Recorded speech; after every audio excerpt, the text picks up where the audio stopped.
ফুলকি সুস্থ হয়ে তমাল আর ঝিনুকের বিয়ের ব্যবস্থা করলো। হ্যাঁ বন্ধুরা, এমনটাই দেখা যাবে। তাই সম্পূর্ণ জানতে ভিডিওটিতে লাইক দেওয়া, চ্যানেলটি সাবস্ক্রাইব করে দেখতে থাকুন। গল্পের শুরুতেই দেখা যাবে ফুলকিকে রুদ্রর লোক বলতে থাকে, এই তো ম্যাডাম, এই এসে পড়েছি, আপনি যান। তখনই ফুলকি বলতে থাকে, ধন্যবাদ ভাইয়া।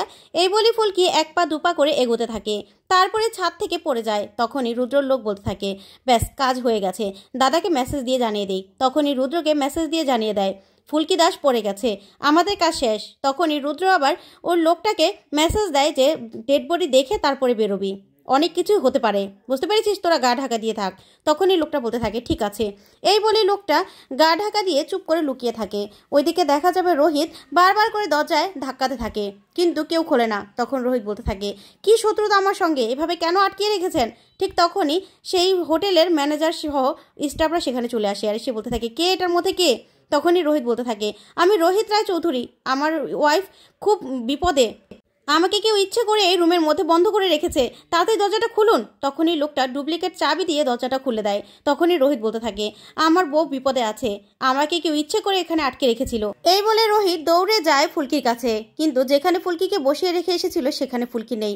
তখনই রোহিত পাগলের মতো ফুলকিকে খুঁজতে থাকে আর বলতে থাকে, ফুলকি তুমি কোথায়, সাড়া দাও। ঠিক তখনই ফুলকিকে খুঁজতে খুঁজতে নিচে চলে যায় রোহিত। ওইদিকে দেখা যাবে গুন্ডারা সবটা দেখতে থাকে। তারপরে রোহিত নিচে ফুলকির মোবাইলটা খুঁজে পায়। ফুলকির মোবাইলটা খুঁজে পেয়ে বলতে থাকে, এটা তো ফুলকির মোবাইল, এখানে কি করে আসলো? ফুলকি তুমি কোথায়? ঠিক তখনই ফুলকি উপর থেকে বলতে থাকে, স্যার আমি এখানে, আমাকে বাঁচান। ফুলকি ওয়াল ধরে ঝুলে আছে ছাদের মধ্যে।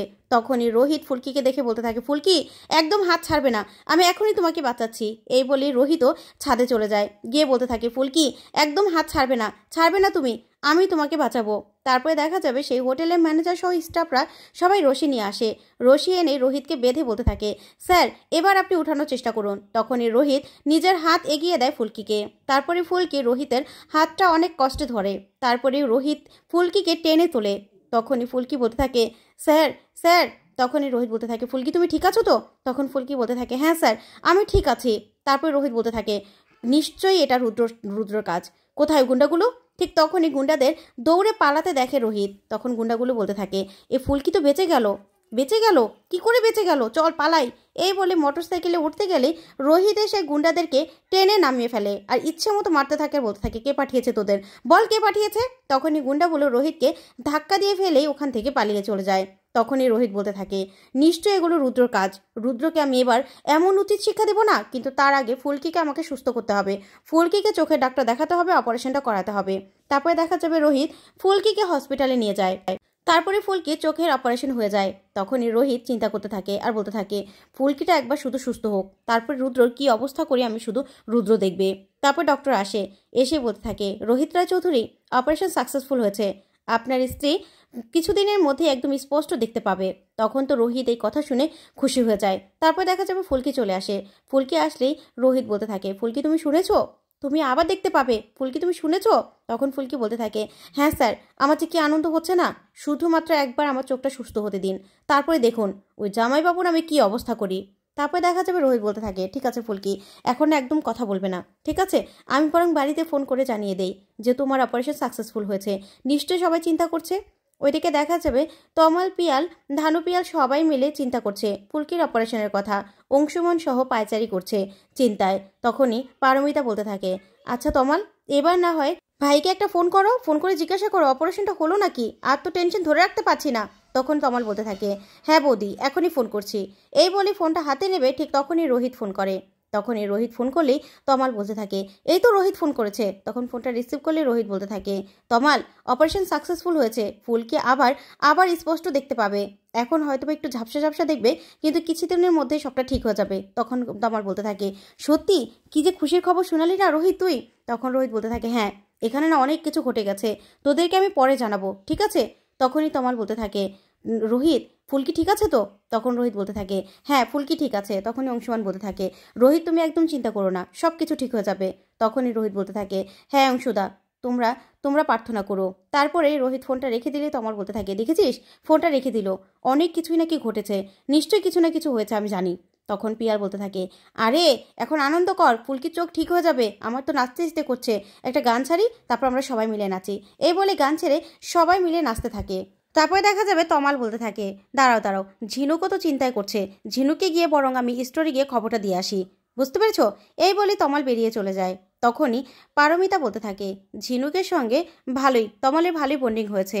তখনই অংশুমান বলতে থাকে, যাক, তমালটা আস্তে আস্তে স্বাভাবিক হয়ে যাচ্ছে। তখনই পিয়াল বলতে থাকে, হ্যাঁ, সব কিছু হয়েছে ওই ঝিনুকের জন্য, আর দাদা ভাইও কিন্তু ঝিনুককে খুব পছন্দ করে। তখন ধানু বলতে থাকে, এই পিয়াল, এবার না ফুলকি ফিরে আসুক, তারপরে ওদের ব্যবস্থা একটা করতে হবে। তখনই সবাই মিলে বলতে থাকে, দাঁড়া, তোরা বড্ড পাকা পেকেছিস, তোদের অবস্থা যে কি হবে না, ফুলকি শুধু ফিরে আসুক। এই বলে সবাই মজা করতে থাকে। ওইদিকে দেখা যাবে ঝিনুক একটা হিসাব মিলাতে পারছিল না। তখনই তমাল যায়, আর গেলেই ঝিনুক বলতে থাকে, তমালবাবু দেখুন না, হিসাবটা কিছুতেই মিলাতে পারছি না। তখন তমাল বলে, সব হিসাব মিলে যাবে, বুঝতে পেরেছেন? এখন এমন একটা খবর দেবো না, সব হিসাব মিলে যাবে। তখনই ঝিনুক বলতে থাকে, কি হয়েছে, কি হয়েছে তমালবাবু? তখন তমাল বলতে থাকে, রোহিত ফোন করেছিল, ফুলকির অপারেশন সাকসেসফুল হয়েছে, ফুলকি আবার চোখে দেখতে পাবে, ওর চোখের দৃষ্টি আবার ফিরে আসবে। যা শুনে ঝিনুক পুরো খুশি হয়ে যায়, বলতে থাকে, আবার বলুন, আবার বলুন। তখনই তমাল বলতে থাকে, হ্যাঁ, আপনি ঠিক শুনেছেন, ফুলকি চোখের দৃষ্টি আবার ফিরে আসবে। যা শুনে ঝিনুক খুশিতে তমালকে জড়িয়ে ধরে, যা দেখে স্টোরের সবাই হাঁ করে তাকিয়ে থাকে। তখন তমাল বলতে থাকে, আরে কি করছেন, সবাই দেখছে তো? তখন এই ঝিনুক লজ্জা পেয়ে যায়, বলতে থাকে, ইস, এটা আমি কি করে ফেললাম আমি? তখন তমাল বলতে থাকে, আরে কি হয়েছে, আমি তো ভেবেছিলাম আপনি ফুলকির বোন ফুলকির মতনই হবেন। ফুলকি তো এসব কিছু মনেই করে না, খুশিতে জড়িয়ে ধরেছে, তাতে আবার কি হয়েছে? আপনি তো দেখছি লজ্জা পাচ্ছেন। তখন ঝিনুক বলতে থাকে, ইস, আমি কি করে ফেললাম, আপনি আবার কারোর সামনে এই কথাটা বলে ফেলবেন না যেন, আপনি আর ফুলকি কিন্তু একরকম, বুঝতে পেরেছেন? তখনই তমাল বলতে থাকে, ঠিক আছে, বলবো না। আচ্ছা, কি টিফিন এনেছেন বলুন তো? তখন ঝিনুক বলতে থাকে, আপনি খেয়ে আসেননি? তখন তমাল বলে, না, ফুলকির চিন্তায় তো খেতেও পারিনি, এখন অনেক ক্ষুধা পেয়েছে। তখনই ঝিনুক বলতে থাকে, আমি কি চিন্তা করিনি, আমিও তো আজকে কিছু আনিনি। তখন তমাল বলতে থাকে, যাক, ভালোই হলো, তাহলে চলুন বাইরে থেকে টুক করে কিছু একটা খেয়ে আসি, চলুন। এই বলে ঝিনুককে নিয়ে বাইরে চলে যায় তমাল। ওইদিকে দেখা যাবে ফুলকির খুব সেবা যত্ন করতে থাকে রোহিত। তখন রোহিত বলতে থাকে, ফুলকি, চলো বাইরে খেতে যাই। তখন ফুলকি বলতে থাকে, না স্যার, আমার না একদম ইচ্ছে করছে না কোথাও যাব, আমার একদম ইচ্ছে করছে না গিয়ে খাবার খাবো। তখনই রোহিত বলতে থাকে, বড্ড দুষ্টু হয়েছো, আচ্ছা দাঁড়াও, আমি আসছি। এই বলেই রোহিত চলে গেলে ফুলকি বলতে থাকে, ব্যাস, স্যার এখন নিশ্চয়ই আমার জন্য খাবার আনতে গেছে, যাক, কিছুদিনই তো ব্যাপার, এই কিছুদিনই তো আমার সেবা যত্ন করবে, আমার কাছাকাছি থাকবে, আমার খুব ভালো লাগছে। তখনই রোহিত ফুলকির জন্য খাবার নিয়ে আসে, আর এসে বলতে থাকে, নাও, আমি না তোমার মনের কথা ঠিক বুঝতে পারি, তুমি যে কি চেয়েছিলে সেটা আমি জানি, নাও এবার খাবারটা খেয়ে নাও দেখি। তখনই ফুলকি বলতে থাকে, স্যার, খাবারটা খাইয়ে দিন না। তখন রোহিত বলে, আবার এখন আর খাইয়েও দিতে হবে না? আচ্ছা ঠিক আছে, চলো। এই বলে ফুলকিকে খাওয়াতে থাকে। তখন ফুলকি বলে, স্যার, আমার প্লেট থেকে খান না, তাহলে ভালোবাসা বাড়বে। তখন রোহিত বলতে থাকে, এখন আবার এক প্লেট থেকে খেতেও হবে? ঠিক আছে। তখনই এই বলে রোহিত খেতে গেলেই তখন ফুলকি বলতে থাকে, না, আমি খাইয়ে দেবো। এই বলে রোহিতকে খাইয়ে দেয়। তারপর বলতে থাকে, স্যার, আমাকে একটু জড়িয়ে ধরুন না। তখন রোহিত বলতে থাকে, কি যে করো না ফুলকি, তোমার দুষ্টুমিটা না দিন দিন বেড়ে যাচ্ছে। তখন ফুলকি বলে, স্যার, এতটুকুই তো বলেছি, বলুন। তারপরে রোহিত ফুলকিকে জড়িয়ে ধরে। তো বন্ধুরা, এবার কি তাহলে ঝিনুক আর তমালের বিয়েটা দিয়ে দেবে ফুলকি? তোমাদের কি মনে হয়? অবশ্যই কমেন্ট করে জানতে ভুলবে না। পরবর্তী আপডেট পেতে চ্যানেলটি সাবস্ক্রাইব করবে। ধন্যবাদ।